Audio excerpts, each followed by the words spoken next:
Salut les cosmonautes, aujourd'hui je vais vous parler d'un des projets les plus attendus du cosmos. C'est le premier à apporter la privacy dans l'interchain. On va tout de suite voir pourquoi c'est fondamental et comment Namada va permettre aux blockchains transparentes de ne pas compromettre l'identité des utilisateurs. L'intérêt majeur de l'innovation blockchain dans le monde, c'est son efficience et sa composabilité des applications, mais surtout leur souveraineté. La question que j'aimerais vous poser aujourd'hui, c'est: suffit-il que la blockchain soit décentralisée pour parler de souveraineté? Si 100% des flux qui traversent votre blockchain la plus décentralisée du monde sont traçables de bout en bout, les utilisateurs sont-ils vraiment souverains? Je vais poser la question autrement. Si votre pays est effectivement démocratique, mais que 100% des votes de chacun des habitants sont traçables et visibles par les yeux de tous, ce pays est-il vraiment en démocratie? Vous l'aurez compris, il est fondamental que les votes qui arrivent dans l'urne ne soient pas transparents. C'est d'ailleurs la première des conditions. Vous pouvez cacher tout ce qui est autour, avant ou après. Vous pouvez tracer l'heure du vote, le sexe ou l'âge de la personne, mais ça ne servira à rien. J'ai presque envie de dire que cela n'a pas besoin d'être caché, si l'objectif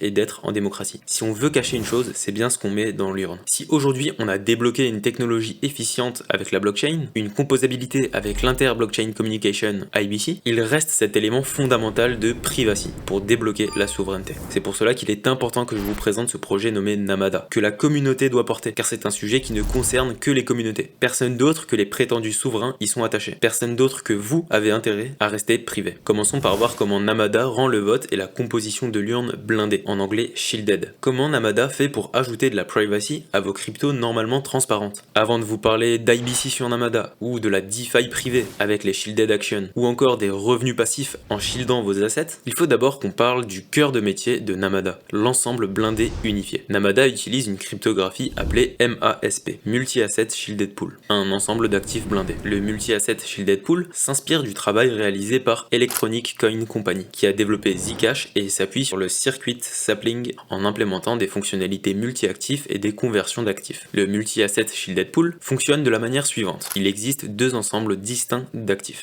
l'ensemble blindé et l'ensemble transparent. Du point de vue de l'utilisateur, toutes les transactions de l'ensemble protégé sont impossibles à distinguer les unes des autres. Un utilisateur peut voir les notes créées, mais il est incapable d'établir un couplage entre l'adresse et la note. De plus, toutes les notes sont indiscernables dans le sens où un observateur d'une transaction ne voit pas qui l'a envoyé, qui l'a reçu, quel actif il a utilisé pour effectuer la transaction, ni combien a été envoyé. Du point de vue de l'utilisateur, tous les jetons détenus dans l'ensemble transparent sont équivalents à la détention de jetons dans tout autre écosystème transparent. Les utilisateurs peuvent faire des transferts d'actifs d'une adresse à une autre, ainsi que bridger les actifs via les ponts déployés sur Namada. Dans l'ensemble blindé, les actifs sont créés dans l'ensemble protégé à partir d'une Zero Knowledge Proof, preuve nulle de connaissance. La preuve de connaissance nulle est censée prouver un ensemble de choses. D'abord, le type d'actif dans lequel la note sera libellée. Ensuite, le montant de l'actif. Et pour finir, l'adresse à laquelle appartient la note. L'actif sous-jacent est envoyé en dépôt. Les transferts blindés à blindés sont construits via des Zero Knowledge Proof. Ces preuves ZK établissent que les notes en cours de dépense n'ont pas encore été dépensées. Les notes dépensées ont été préalablement créées, l'utilisateur qui dépense la note est bien celui qui la contrôle, et que la transaction elle-même préserve l'équilibre, que rien ne se crée, tout se transforme. Pas de dette. De plus, en raison de la nature des Zero Knowledge, ces preuves ne révèlent aucune nouvelle information sur les affirmations ci-dessus qu'elles visent à prouver. Dans l'actif non protégé, les utilisateurs qui dévoilent les actifs révèlent publiquement les informations utilisées dans le processus de frappe, en plus de son annulateur. Une fois ces informations vérifiées, l'utilisateur est en mesure de prendre la possession des actifs équivalents, qui est libéré du dépôt par un prédicat de validité natif. Il garantit que la preuve est à la fois valide et que l'actif a été converti à sa dernière époque. La validité de chaque transfert protégé est essentiellement démontrée par son propre argument de connaissance nulle. Chaque ZK snark nécessite des paramètres publics, générés à partir d'une fonction de confiance. Mais il faut aussi qu'il existe un algorithme de preuve qui saisit les détails privés d'un transfert protégé, un algorithme de vérification qui saisit les détails publics d'un transfert protégé, et un algorithme de simulation qui produit des détails publics d'un faux transfert protégé qui peuvent produire un faux argument pour ce transfert protégé sans connaissance de détails privés correspondants. Grâce à ces différents algorithmes et l'algorithme de simulation qui permet de générer des transactions pour brouiller les tentatives de liaison entre les requêtes entrantes et les sorties, la confidentialité fonctionnalités fournies par la Multi-Asset Shielded Pool dépend du nombre d'utilisateurs qui utilisent la pool protégée et des ressources avec lesquelles ils l'utilisent. Pour augmenter la probabilité d'un ensemble de confidentialité important, Namada paye une partie variable de l'inflation à des incitations aux pools protégés, ciblant des actifs spécifiques pour chaque actif verrouillé dans la pool protégée. Derrière les ZK Snark, nous avons un tas d'applications que nous pouvons utiliser tout en gardant l'anonymat grâce à des mathématiques couverts par un réseau décentralisé.